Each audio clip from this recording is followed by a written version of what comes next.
Hey guys, welcome back to the lab. Today at the bench, we're continuing the restoration of the 1880s, partially leather-bound volume that we carefully removed the spine from in the last episode. So when we removed the spine, we found surprise waste paper was used as the spine lining in the original binding structure. So what I did was I faced the scrap paper and attempted to lift it from the book, but ultimately I was unsuccessful, mostly because I was unwilling to endanger the sewing underneath. So I need to remove all of these spine linings in order to reline with a structurally sound material that's actually adhered to the backs of the sections. So to remove the top layer, I have to peel the top layer of paper off or delaminate it.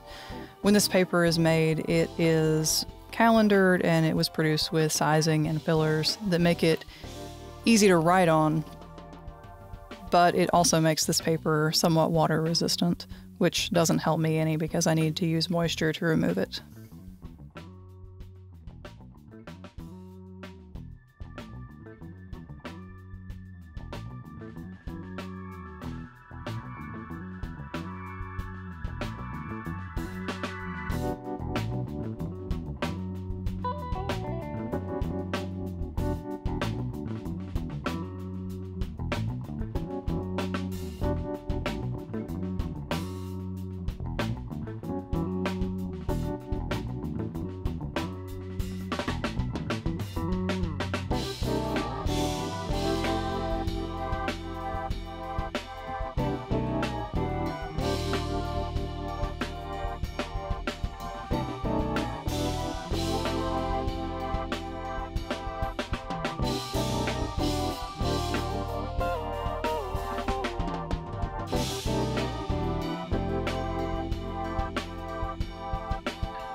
So you can see as I'm working upwards, there is a crease in the middle of this spine.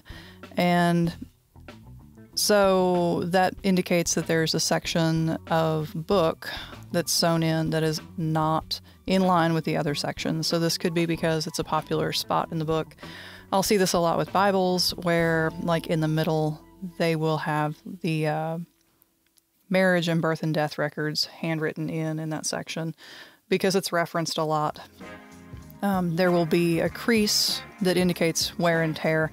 This book, that doesn't seem to be the case. It seems to be a product of the manufacturing process. And so I'm going to pay extra attention to get that crease very clean so I have a better chance of lining that section back up with the other sections when I put the new linings on this book. I like to move slow with spine linings because, again, I don't want to endanger the sewing or sewing supports on any book, really, because I don't want to repair that damage if I accidentally cause it. Resewing is extremely time-consuming, and I really try to avoid making extra work for myself. And also, to me, books rarely look the same if they have intensive resewing work on them. Sometimes it's unavoidable, obviously, if the book already has sewing damage.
So as you can see, that top in-band fabric was already loose, so it just came right off without any poulticing or anything else invasive. It just pulled off.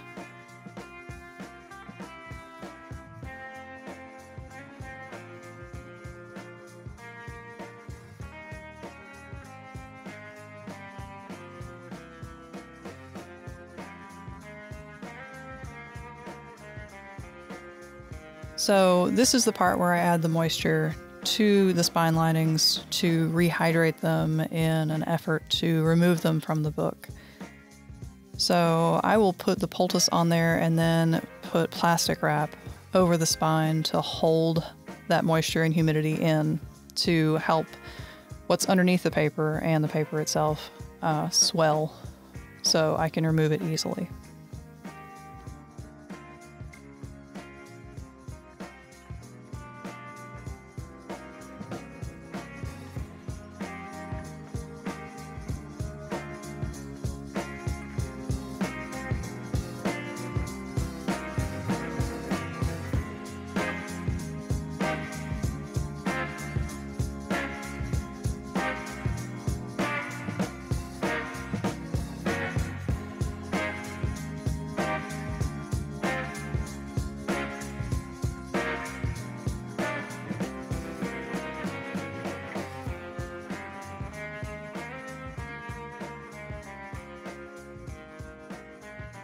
Let that sit for a few minutes, and now I'm going to come back with my micro spatula and remove the swelled, loosened paper lining from this book. Again, I'm moving slowly because I don't exactly know what's under this paper lining and I don't want to damage anything. And now that I've introduced moisture to this book, the paper has swollen and is more fragile. So I'm being extra careful.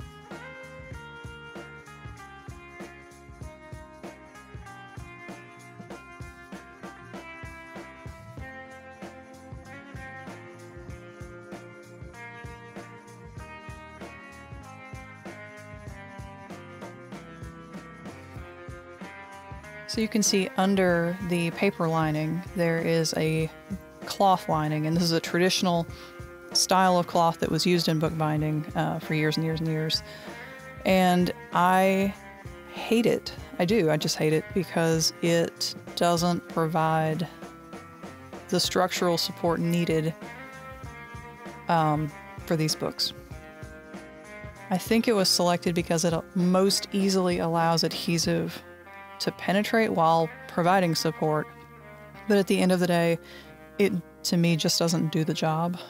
So I wind up removing it because I like to replace it with linen, which I have to work at it to get the adhesive through the linen, but it winds up being, I feel, a more stable product in the end that will last longer and be more supportive than this material.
So as you can see, the second end band takes a little bit of moisture to come loose.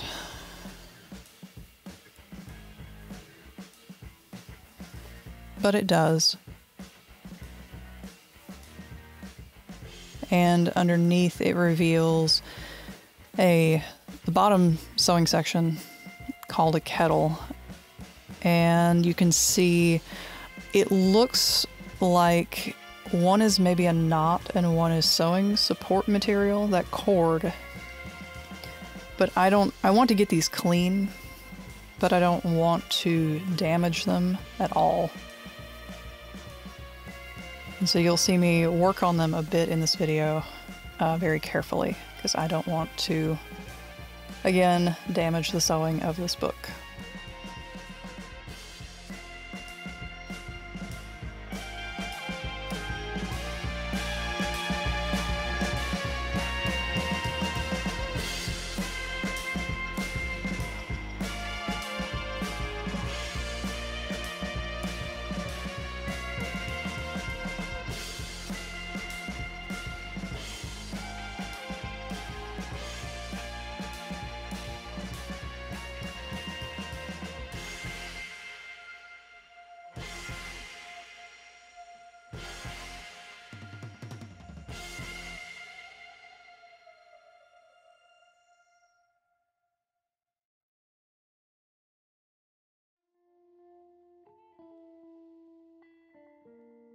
So the adhesive on this book is an animal skin glue based adhesive. So it is water soluble, and it has reacted to the moisture from the poultice and allowed me to pull on this spine lining that I hate and remove 90% of it. The top inch or so dried while I was working, but that's okay.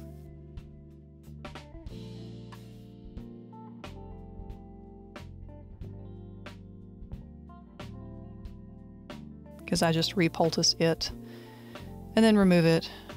And now we're down to the animal skin glue. So I repoultice this because I'd like to remove all the old adhesive, or as much as I can, without damaging the paper or the sewing structures on this book.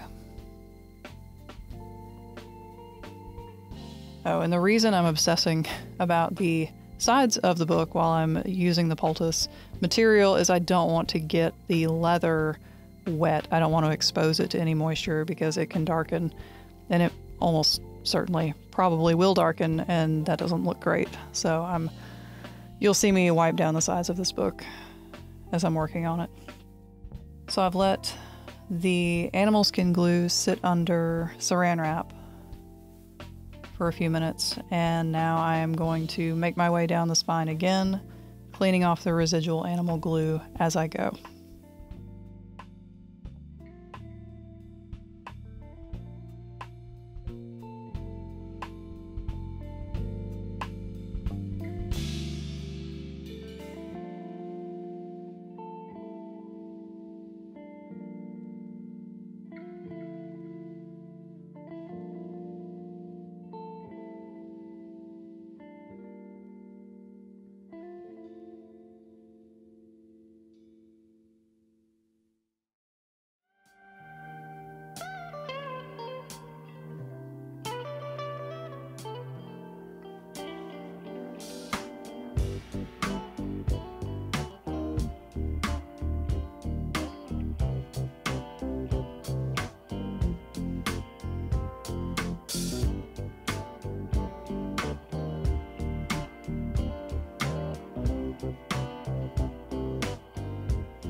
So I've gotten back down to these knots, and I'm gonna try to remove as much glue as I can from them so that they will lay, basically not cause a bulge or cause the new spine lining to release.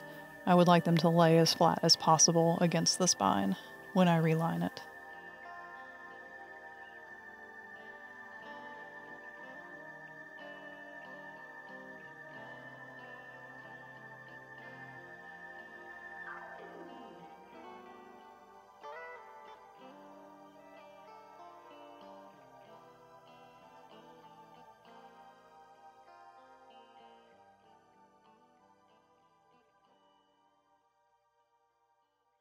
So in the next video, I'll be applying the new spine linings to this book. Like and subscribe to show the lab some love. I hope you enjoyed watching. Be sure to leave any questions below. Thanks.